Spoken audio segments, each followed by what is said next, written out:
What's up, everybody? Welcome back to the LWN Racing YouTube channel.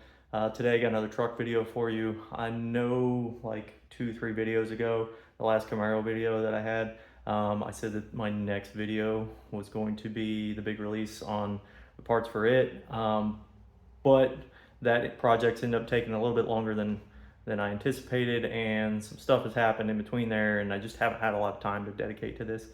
Still am working on it, and I'm still working on that video. It's just not ready for me to release it to y'all yet. It's not done yet. So in the meantime, I got these parts for the truck that I do want to show you. I ran into an issue when I was tuning the injectors. After I got the injectors in, I was trying to tune them, obviously, and basically what happened is I thought I had a boost leak, because it would ramp up to like 14 pounds and then all of a sudden it just nose off and then drop down to like 7 psi as the RPMs climbed. So I was like, oh crap, I got a boost leak. I probably, cracked a hose, or, a boot is leaking or something like that. So instead of just replacing it with factory parts, I reached out and got a kit from CX Racing. I got their whole intercooler kit and their piping kit that comes with it. And I wanted to install that to fix my leak. In the meantime, before it got here, I found out that it was my tune that was causing the boost to drop off. I was basically trying to get too aggressive with it, and it was going into derate and it was pulling fuel and everything. So anyway, come to find out that was the problem. And I don't have a boost leak. But in the meantime, I still have this intercooler kit and piping kit sitting here, and I definitely want to install it. And I want to show you guys what it's all about. So here we go. All right, so here's everything that comes in the kit. No, it doesn't come with nitrous. Some of y'all are probably gonna ask. Nope, that does not come with it, unfortunately. Sorry to burst your bubble on that one, but here's the piping. It comes just like a polished finish, a raw aluminum polished finish. The welds look pretty decent. No complaints there. Comes with the bungs for the intake air temp sensors and everything. I wanted to paint it black just because on the truck I'm not really into the polished look. But just painted it black, so I hit them with some Scotch Brite and I had some Bondo rubberized undercoating sitting on the shelf, so this stuff is pretty durable as far as wear goes. I usually put it on like wheel wells and stuff. It lasts in that application. My only concern with this application is the heat. I know the air coming out of the turbo gets pretty hot, a couple hundred degrees, so we'll see how this holds up to that. I may have to pull these off in the future and redo the coating on it, but that's not a CX Racing problem. That's me choosing the wrong paint if it does come to that. So here's the boots that it comes with. Just your pretty standard, typical silicone boots. They have the reinforcement inside. It doesn't have the wire like going around the outside of it like some do.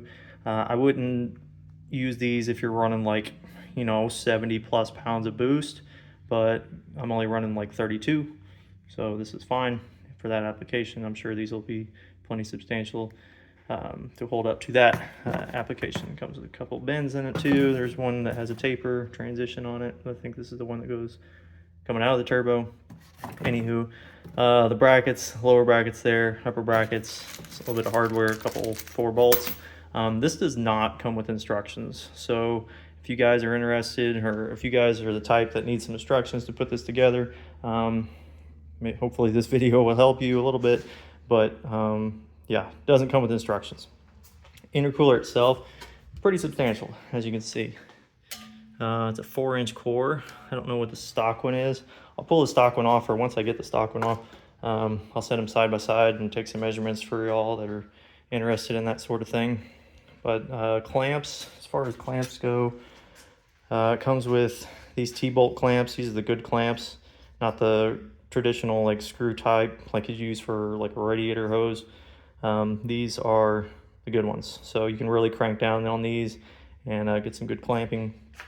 If I have an issue with blowing off boots, I do have some of these vibrant clamps laying around. These will not blow out if you blow these out. I'm probably gonna blow up the intercooler before you blow these out, but these go on here, and I'll probably weld these off. I have to chop off a little bit here and weld these on. But if it comes to that, I really don't want to use these, but if I have a problem with blowing boots off, I'll put those on there instead. But for now, I'm going to install it the way it was intended, and report back to you guys on, you know, how it holds up. So if it holds up fine, then perfect. Just leave it like that. But anyway, shipping. This thing comes in 2 boxes. One box with all the parts and stuff in it, and then a separate box for the intercooler itself. They already had it assembled and boxed up and everything, so CX Racing got it out the door like next day. I paid for like the 2-day shipping, and it's a FedEx problem. The boxes didn't show up on the same day, which I thought was weird. So like I said, nothing against CX Racing. It was a FedEx issue. We have all dealt with shipping issues at some point in our life, and this is no different. But anyway, let's get the old one, or the old intercooler, the factory intercooler, pulled off this truck, and I'll set them side by side and show you what it's all about. All right, so let's start off with how this thing looks from the factory. Y'all could probably pop your own hoods and see what this looks like, but anyway, just a couple clamps here. To get this intercooler out is probably gonna be the hardest part, but we're gonna pull this top off of here, and then we'll probably end up pulling the grill out, and go from there. These tubes really aren't too bad to get off here. These are the screw type clamps that I was talking about earlier. These ones kind of suck. These are the factory ones, but you really can't get after these. These have a hex head on them, so you can kind of put a wrench on it, but the problem is the design of it just really doesn't allow you to crank down on them that much. So there's one on the turbo itself, and then there's another one back here on the throttle body. And then, yeah, these quick disconnect clamps here with these wires. Kind of have to just push these. I can't really, but yeah, I'll show you these once I get them off and get a better view of it. But you basically just pull these up, and then or pull these back through this slot here, and because this is a one-piece wire, it just goes underneath here, and just pull these back and then lift it up, and then you can just slide this whole tube off of here. It's like a quick disconnect clamp or whatever. But anyway, I'll get this off and I'll show you more about that. But let me get this thing disassembled, and we'll go from there. All right. Wow, that was a little more than I was expecting. But if you guys have ever pulled the front bumper off of one of these, just know there's a million screws, clips that you gotta pull off. I left the wheel liners in there. There's 1, 2, 3, and then there's some across the bottom here. I go to that as well. I had to pull my tow hooks off because I don't have factory tow hooks. If you have factory tow hooks, then these are open and they can just slide right through. But since I installed these after I bought it, they're just holes. So I had to pull the tow hooks off. Kind of a pain. But there's some bunch of clips holding this top tray down. Pop all those clips off, and then there's T15s holding the top of this on. The grill is attached to the bumper. You don't have to pull that off, just pull the whole bumper off. There's no way to get the grill out, just the grill out. It has to come off with the bumper. It sucks. There's 2 10 mils that go in here. You have to reach through the bottom and come through, or reach through this opening down here and get those 2 10 mils off. There's 3 7 millimeters that go in there on each side. So you got to pull those out, and that's pretty much where we're at now. So let me get on to the next here. All right, man, if there's anybody from GM that's watching this video, which I highly doubt, but why? There's no less than 36 fasteners holding just the bumper on. That's not including the clips, the plastic clips that hold it on. That's just T15s and 10 mils, 7 mils, 8 mils holding this front end on. This, like, piece here just a piece of plastic. Has these and these holding it on. There's a wiring harness that plugs into it because there's your ambient air temperature sensors right here. For some reason this attaches to it as well, but it's a piece of plastic. There are like 9 screws holding it together, and clips and slots and all kinds. It's just excessive. So many fasteners to hold a piece of plastic on. Anyway, I'm on a rant, but here we go. This is where we're at. We'll go from here. All right, got the tubes off, boost tubes. That one's off and that one's off. You see the turbo. This is my Power Max. I got this one before Duramax Tuner came out with their DT44. So that's the reason I went with this one, because that one wasn't available yet. But still holding strong. Hanging in there. And this side's off too. So these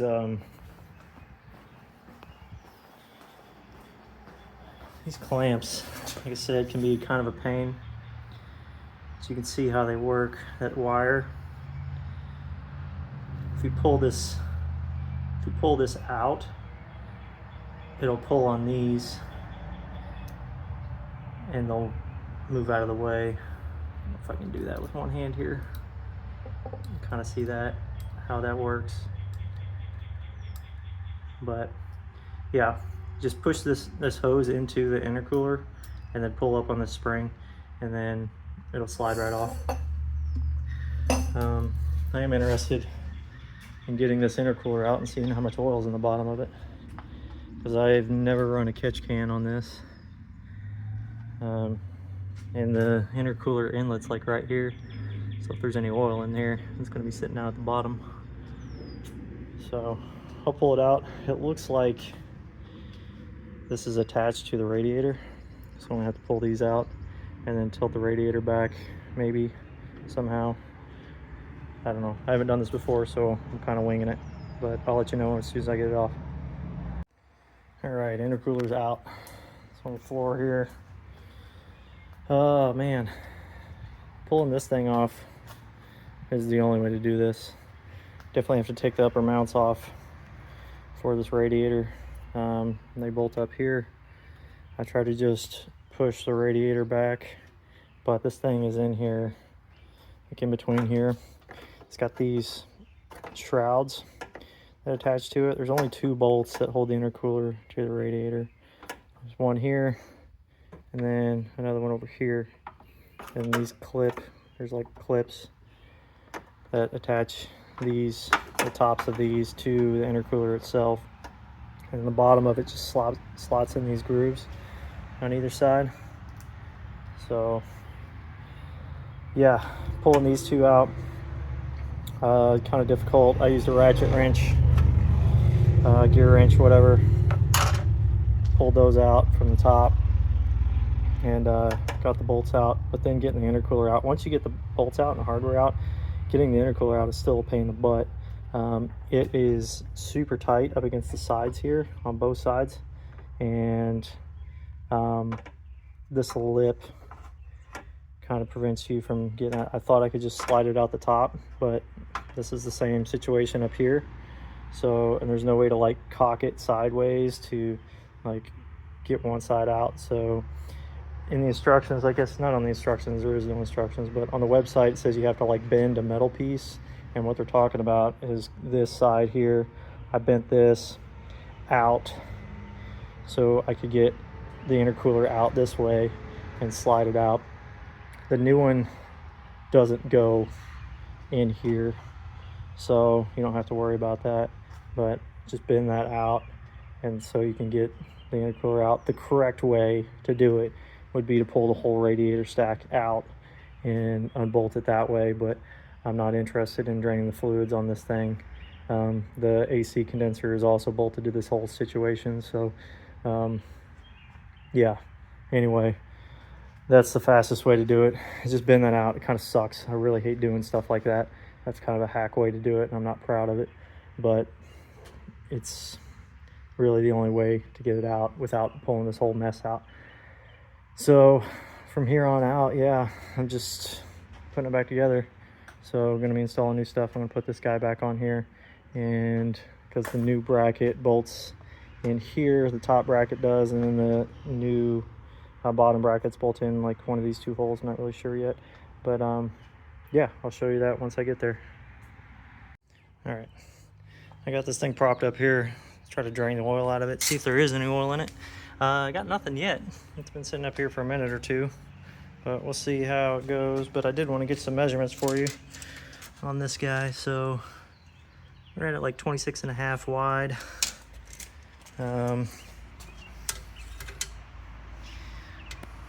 Just under 8, probably 7 3/4 by, jeez, let's take measure sucks, hang on. Here we go. 2.5, roundabout. Right at 2.5. So it's not terrible. We're stock intercooler. Let's see what this new one is. Now I'm measuring just the core here, but not the tanks. This one is 23.5 by 4 inches, just under 4 by almost 11. So overall width, just to give you guys an idea, overall width here is going to be right at 30.5. So hopefully that helps. I don't know why any of y'all would need that information, but there it is, just in case. All right, so here we go. Top bracket goes like this. I thought it went behind, in between the core support and the latch at first, and I had it back there. But then I realized that's probably going to space this latch out a little bit. So I just put this, there's enough room in here. They designed it to where it can go over top of this latch and you don't have to take it off. Just be mindful of this latch. It is adjustable for your hood. So if your truck's like mine, it's a little dirty right around here, and you can tell when you take this off that you can tell where it was before by the clean spot underneath it. So just line it back up and bolt it back up to where it went. These side brackets go something like this. This thing's loose in here right now. I don't have it tight, but these bolts hold that shroud on there. So it's for these bolt holes. So when I go to put this back on, I have to take this bolt out. On both sides, I'll have to take this out and put the plastic piece back over it and put the bolt in there. So it's kind of like sandwich in between there. But we'll see how that goes. Hopefully I don't have to trim this plastic piece, but I might have to fit it around this a little bit.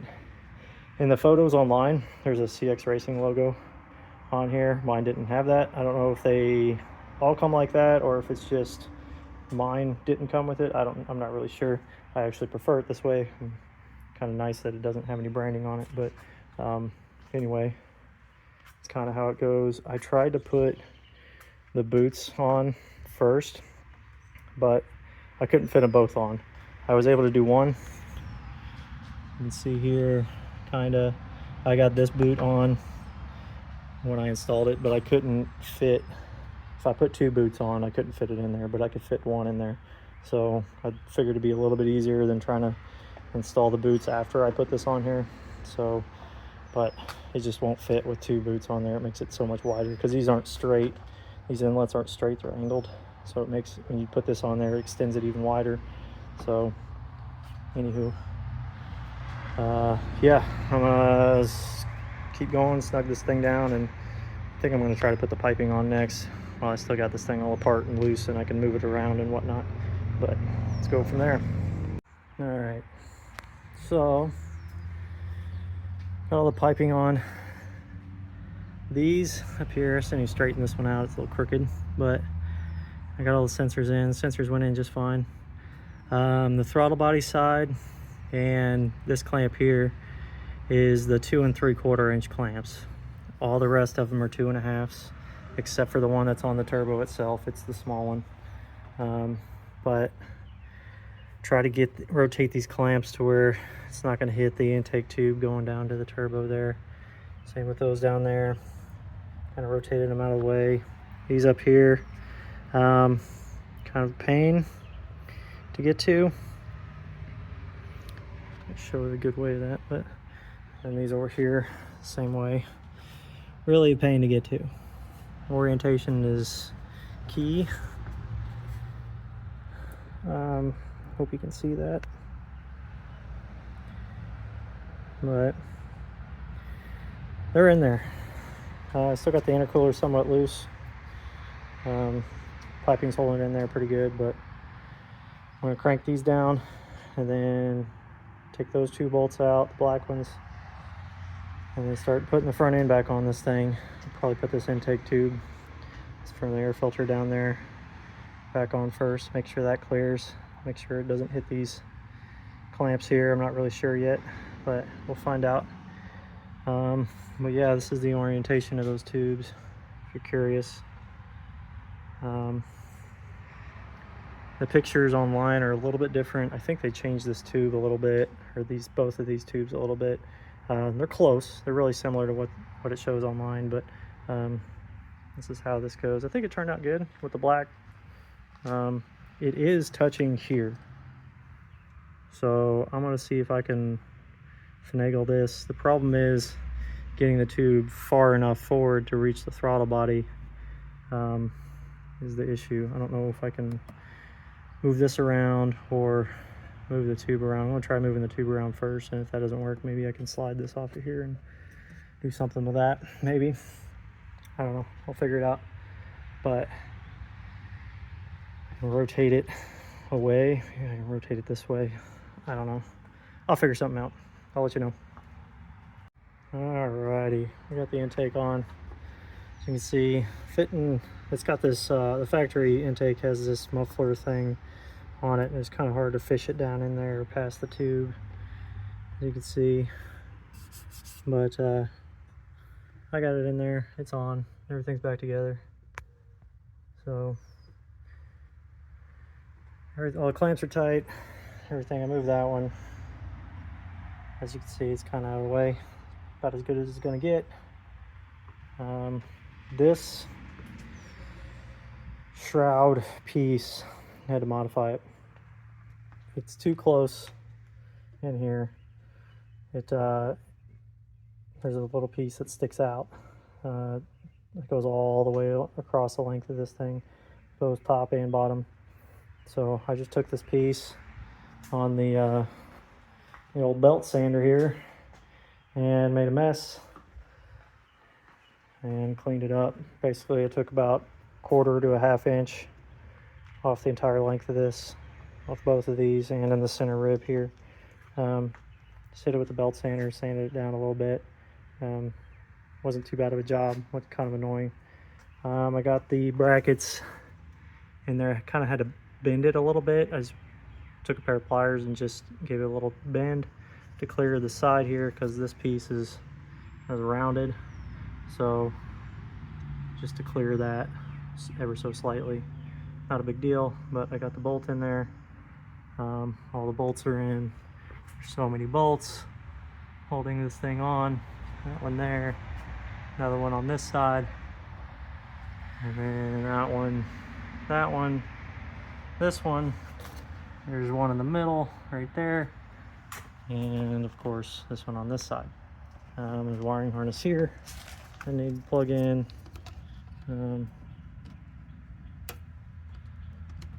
Somehow, there it goes. This is just for the ambient air temperature sensor, I believe. So that's on there.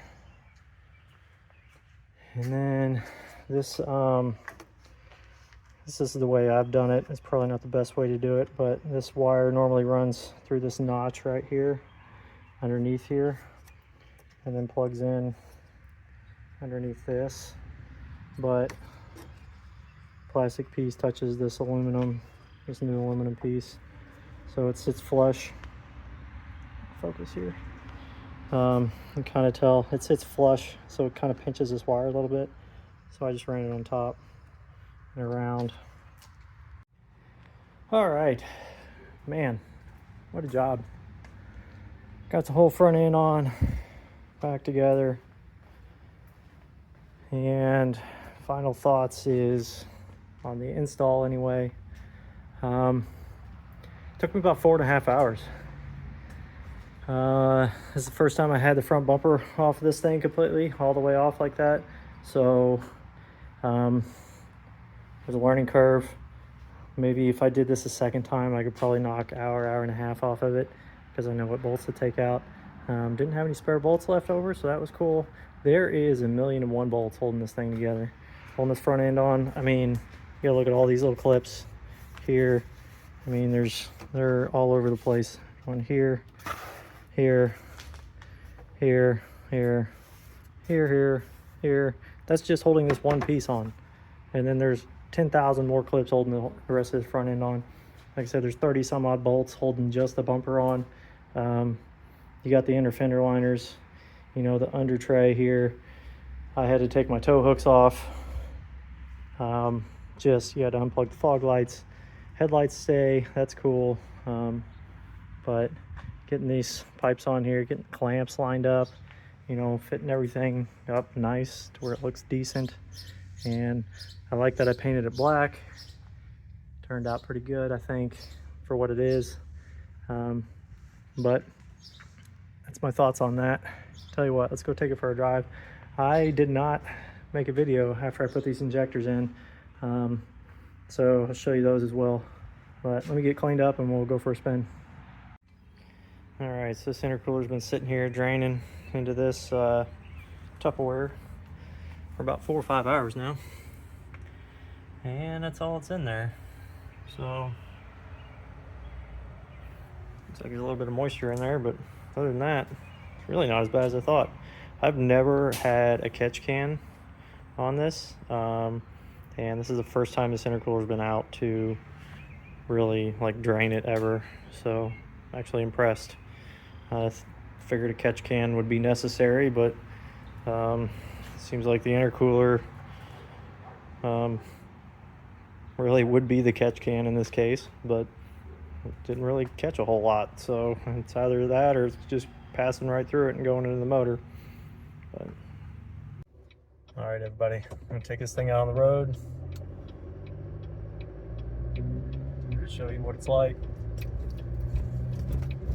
I do have EFI Live running a data log right now, so I will say that the stock intercooler, I never really saw more than, like, I'd say a 5 to 10 degree delta between ambient and the temperature after the intercooler. So like I said, it was never more than like 5 or 10 degrees above ambient air temperature. So I don't really think that this engine really needs more intercooler, at least at my power level and the amount of air that I'm using. But if you're making a lot more power than this, then yeah, you'll probably benefit from it. But right now, looking pretty good, just getting this engine warmed up and just putting around for now, and then we'll do some full throttle rips here, and I'll show you what it does.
impressions are, it's a lot of money, but it's the only one available in the aftermarket, so it's kind of your only option unless you want to do a custom unit.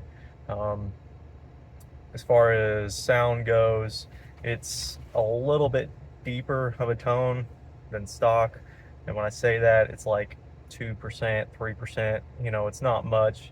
I can't sit here and say that it sounds like stock. I'm not going to give you that impression, but it's just a slight deeper tone, which I think this engine could use really.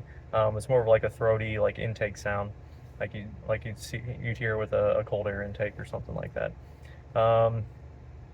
As far as intake air temperatures, I really wasn't having a problem to begin with, so it's hard to see an improvement on this one. As I go along, I'll, you know, update you if there is any. But on a day like today, or it's 80 degrees, you know, 75, 80, 90 degrees, it's probably not going to be that much different. So as far as the injectors go, the injectors are louder, substantially louder. You do hear a lot more of the diesel rattle that is indicative to the diesel engines, but I try to keep my pulse width short, so it quiets it down. You can lower the rail pressure, and that'll quiet it down too. Obviously, pilot injection will help as well, but I think it's just the noise of the injector, not necessarily the injection event itself, not the combustion process that's any louder. I just think it's the noise of the injector, so it's hard to say. But as far as power goes, it's way more fuel, so it's obviously going to make more power. It accelerates harder than it did before. It's really hard to show. I guess I probably should have done some dyno or drag strip, whatever. It's not really a drag strip vehicle, so I'm not really going to take it to the track, but just seat of the pants, it's definitely faster than what it was. But anywho, that's my impressions of this. If you guys have any questions, as always, leave a comment below. I'll answer it as best I can. Hope you have a good one. Thanks for watching.